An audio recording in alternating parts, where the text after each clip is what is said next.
In this video, we're going to go through the cardinal movements of labor. And I think that this video gives you a really great example of exactly what's happening in all of those.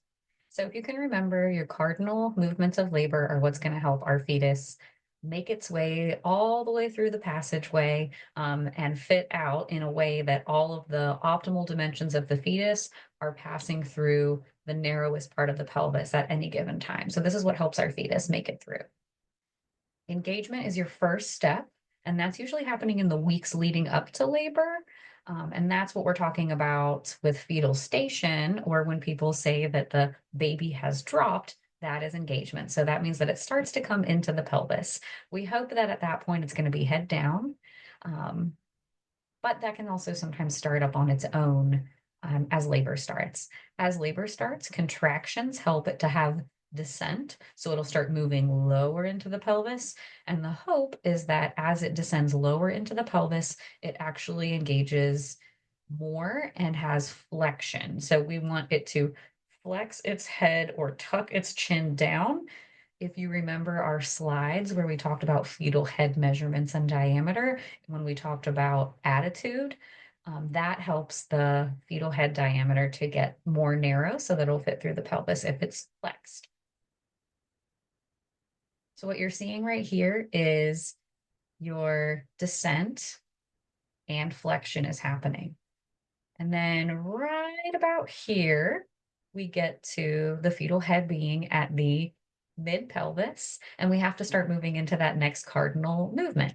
If you look over here, where you can see the bottom view, the ischial spines are here and here, and the fetal head is at its widest diameter. So we have to turn the fetal head so that it will fit through that narrow part.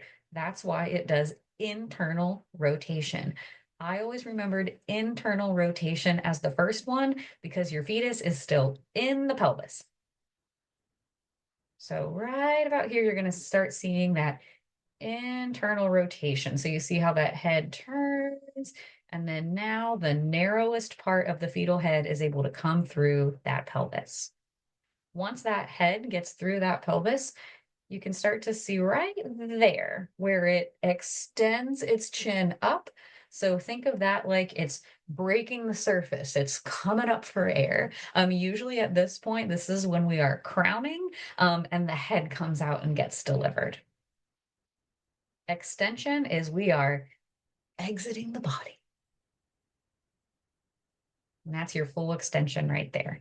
Now, if we look, our shoulders are actually at their widest diameter now, right? So our fetus has to do something to get its shoulders out. So it's going to externally rotate. So you can now, especially up here in this graphic, you can really see how because we externally rotated, it helped to turn our shoulders so our shoulders could fit through the pelvis. And then it's going to slide underneath of the pubic bone. And you'll actually see, especially if you watch this shoulder, how it slides right underneath. Beautiful. And then expulsion. Everything else comes out.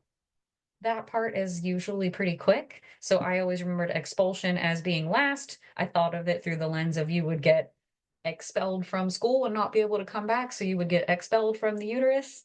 Or expulsion sounds a lot like propulsion. And if you saw that body come out, it came out, it propelled out pretty quickly. So your cardinal movements of labor demonstrated for you right there in two different ways to be able to see it. I hope that that helps a little bit.